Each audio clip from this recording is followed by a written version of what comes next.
Hi, I'm Linda, and this is No Frills ASMR. I was recently in Puerto Rico, and I just wanted to show you real quick. This is where we stayed, and it was in Old Town, Puerto Rico. And this morning that I took this picture, it had rained, but this was such a lovely little courtyard, and these were the doors leading inside. But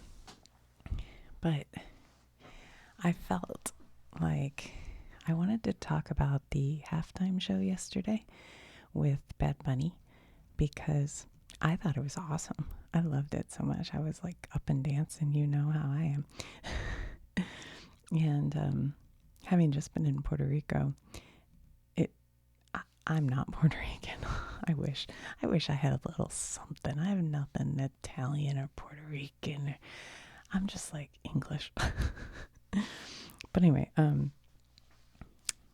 so having seen some sights around there, I was like really interested in the meaning of all he was doing. Like I could tell at the beginning they were cutting sugar cane, which I knew, in a lot of those countries was, and sometimes still is, sort of driven by slavery or up thereabouts now. It's kind of, I don't know. I can't speak on that. I just know what I've heard.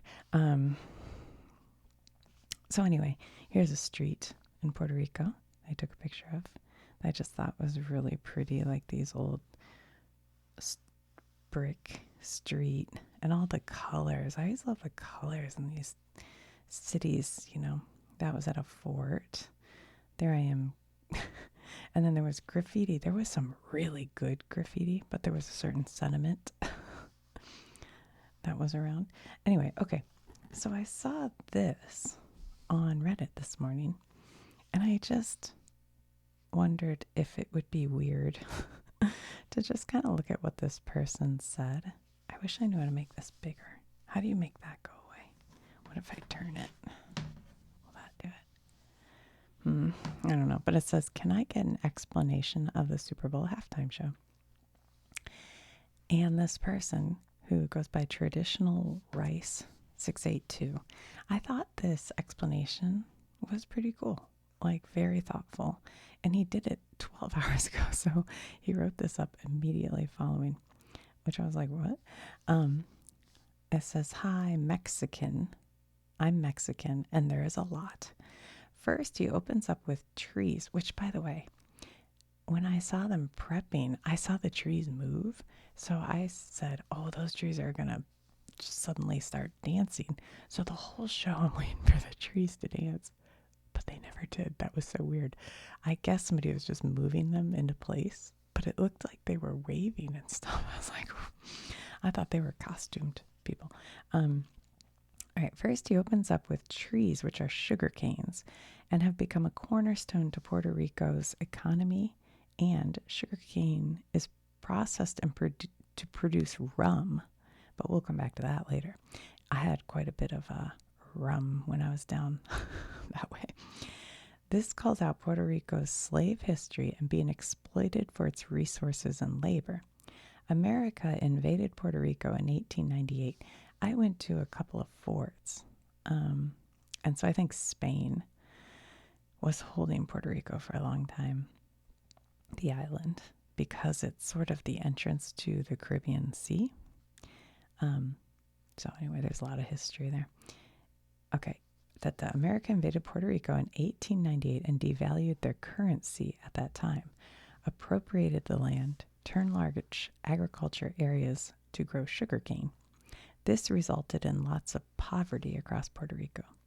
The first song he sings is, and I'm going to say these words wrong because I don't speak Spanish, Titi me pregunto. It's a conversation between him and his aunt. Basically, her asking about his love life.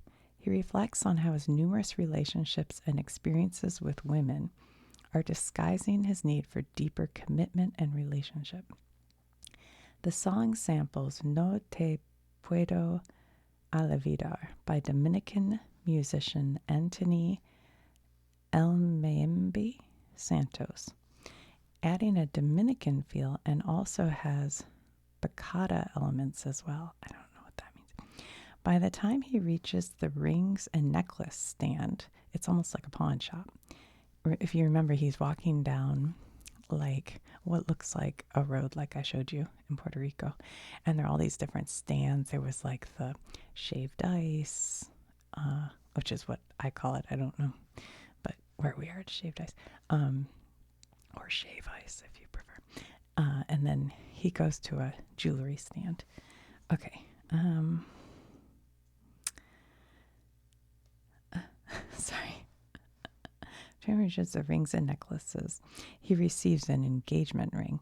He basically shakes his head no and looks to the couple, tells the guy to go do something with this. The couple get engaged. Yes, this is a real couple. You could tell the moment when they marry them that I was like, that's real. That's real. And my husband was kind of like, nah, they're just, I'm like, that was real, man. I could tell. All right. Poverty is a big topic of conversation here. The coconut stand, nail salon, and taco stand, and he says, in my opinion, emphasize how Puerto Ricans, and in general how in Latin America, you have to hustle and get creative to get by. It's very common for people there to open food stands to feed their families. Very common to walk around the block in these countries and bump into so many small businesses. Also, it's why boxing appears as well. Boxing is commonly known as a way out of poverty, especially in Mexico. Famous boxers give people hope to be eventually climb the economic ladder and not struggle. Now, I'm not saying this guy's right about everything. By the way, I don't know. I don't know who this is. I just saw it and thought it was interesting. So, boxing also symbolizes machismo, or proving one's manhood. There is a sense of honor and pride around proving one's ability to overcome pain and to be masculine by literally engaging in a violent physical activity. Machismo is a toxic masculinity and a known cultural problem in Latin America. It discourages emotional expression in men, contributes to femicide, and creates immense pressure on men to be providers. This is why the next song, Yo Perio Sola, I think that's how you say it, this song has been rumored to be inspired by the murder of Alexa, a woman murdered and left on the side of the road. The message of this song is, if she doesn't want to dance with you, respect it. She twerks alone. Again, discouraging female violence and caused by machismo. He then busts down the roof, or bursts down from the roof. Yeah, remember he kind of goes through the roof. Child and family terrified, which I don't know about this meaning, other than it looks fun. He says, you are listening to Puerto Rican music from our hamlets and impoverished neighborhoods. Gasolina is playing, which was written by a Puerto Rican and is a very popular song. Gasolina is remixed with Yo Perio Sola. Yo Perio? I'm not sure how you say that. Perio? Yo Perio Sola. Monaco starts to play the song with the violins. He points to the camera and says, it's my belief in myself that made me able to do this, which is why I continue to believe in yourself. You can do it. Again, a powerful message to kids in poverty in Latin America. We have lots of hope in our communities that by working hard, doing the right thing, we will one day be able to climb the economic ladder, aka the American dream is well and alive. Monaco is a song about watching a Grand Prix race in Monaco and how he has created a name for himself. Super inspirational because, again, poverty plus hope that maybe one day more Latinos can do that as well. The couple from before do actually get married. Lady Gaga appears and there is salsa playing. That was a cool moment, wasn't it? I didn't expect to see her, and all of a sudden I'm like, is that Lady Gaga? For those unaware, it is so rare to hear salsa and pop music. It's music I'd hear at home, but never at an American event. Personally, I cried, but I don't know how other Latinos felt. It's common in Latin America to have large parties and celebrate until 4 a.m.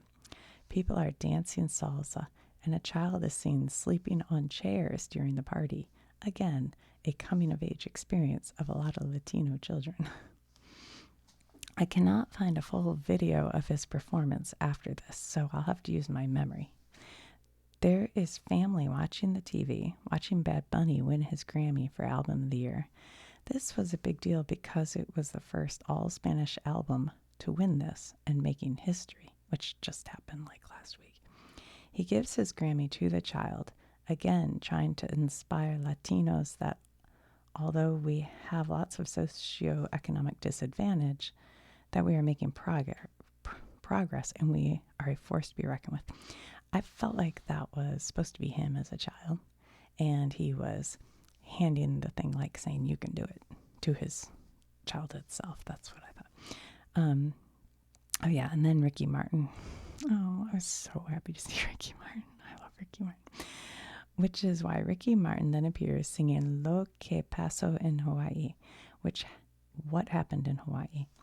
Ricky Martin is essentially singing about gentrification and its impacts from our culture being watered down and many times oversimplified, while people all over the world continue to reap its benefits.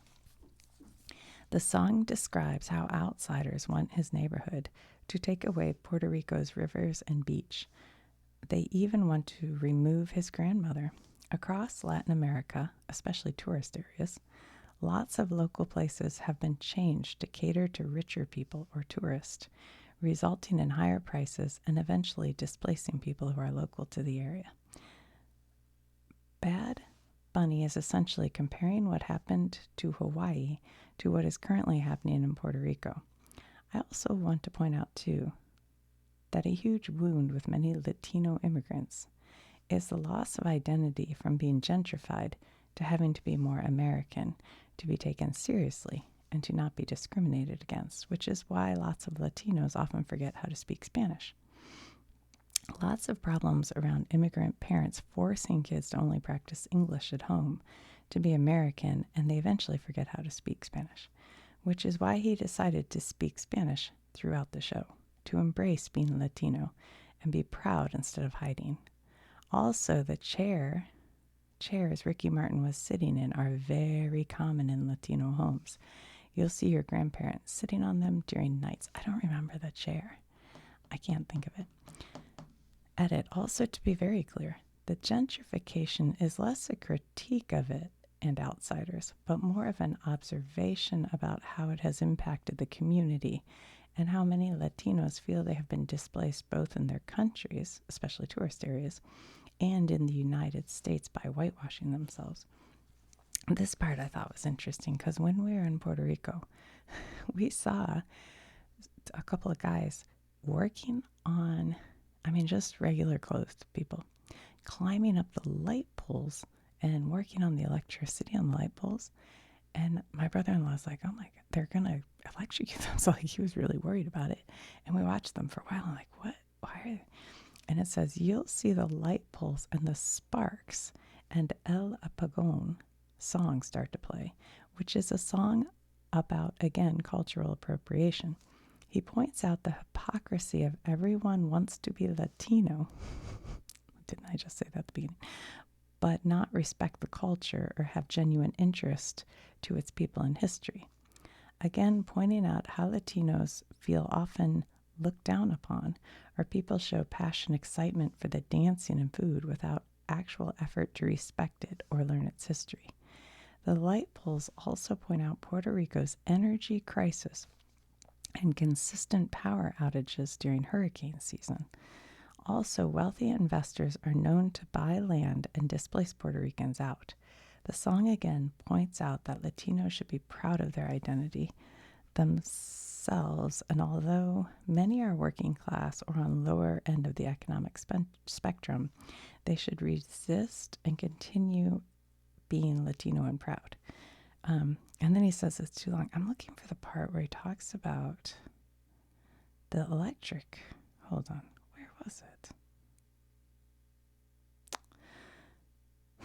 I swear he talked about, back to the power lines. Puerto Ricans still suffer from lacking infrastructure to this day. He specifically highlighted Luma Energy with the power lines.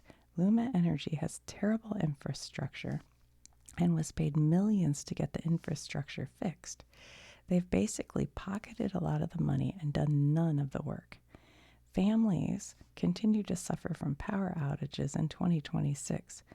Also, the crashing into the house was pointed out by another commenter as crashing into Caucasian homes. I'm not sure I get that. Lastly, the Lady Gaga song being remixed with salsa is monumental because often Latinos have to assimilate to white culture, not the other way around. Genius level planning for this show. I thought that was pretty good, interesting summation. It's hard as a person like myself who's a white tourist to know what's the appropriate level of tourism. Do you know what I mean? Because when you go to a lot of these places, the people that I try to deal with directly with, local people and talk to them and whatever. And they seem genuinely thankful to be able to take us on tours of their place and show us their beautiful islands.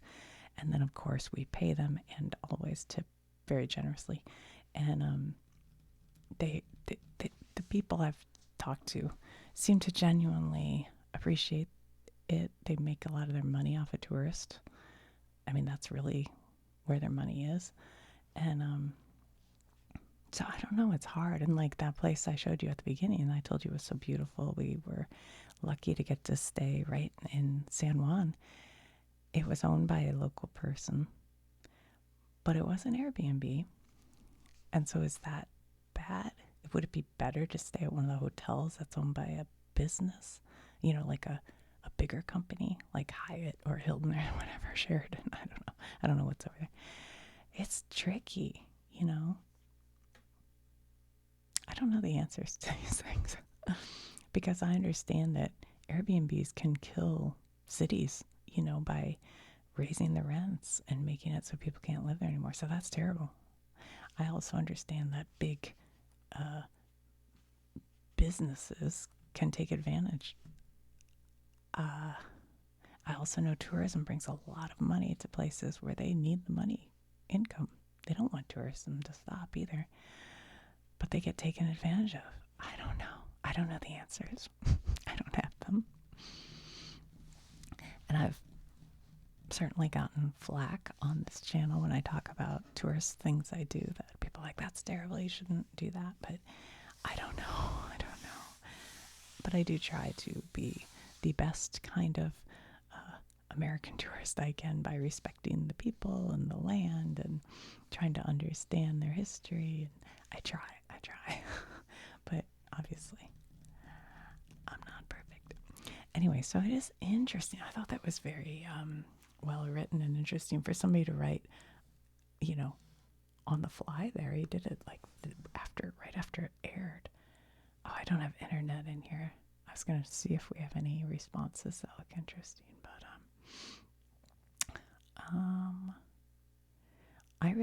somebody says, I really liked your analysis. It pretty much agrees with my own. I also appreciate that in the context of so much opposition from conservatives to Spanish-speaking singer, it celebrated the contributions Latinos have made to our culture in your face sort of way. Okay.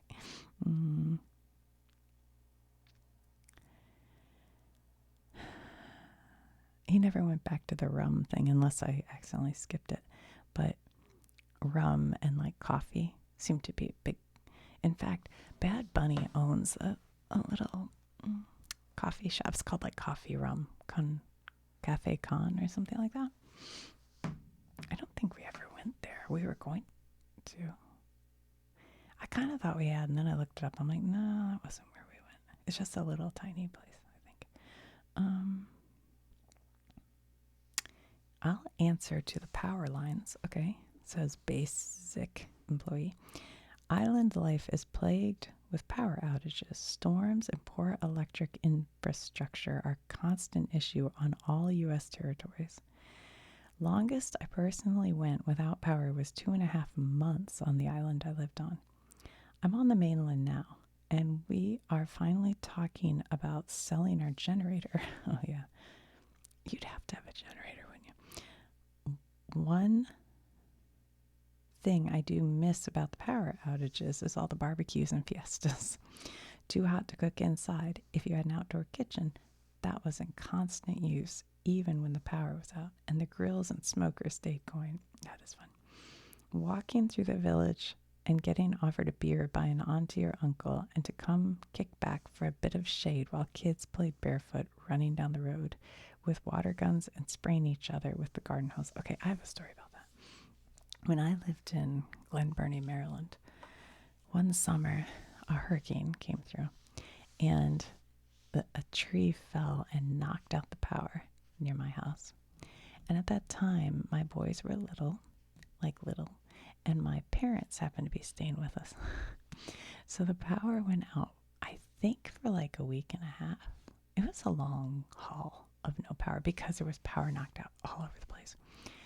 And it was funny because, at first you have to throw away you have to cook everything you can from your refrigerator, and then eventually some things have to go. And I was like, oh, that's terrible, But once you've done that, it was like this guy said, we were cooking outside, and every night, once the boys would go to bed easier because it was so dark, as soon as it hit darkness, they were tired, although it was summertime. So, but anyway, and so we'd sit with candles and play hearts every night. And then during the day, just like that guy said, we had a hill in the backyard, and the kids would ride down this hill. And I know this is disgusting, and I never probably should have allowed it, but there were big puddles from this is terrible, but from the storm in the alleyway behind the house. And the kids would splash around in those puddles.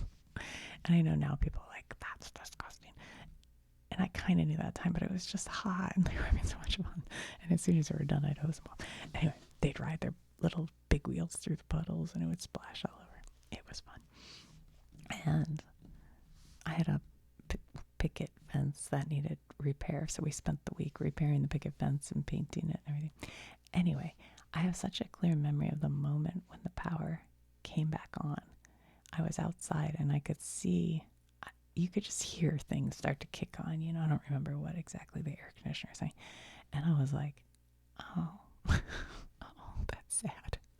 It's kind of a bummer, because it's like something about just living by candlelight. I remember we had our old boombox, and we put batteries in it, and we'd listen to jazz music and play cards by candlelight.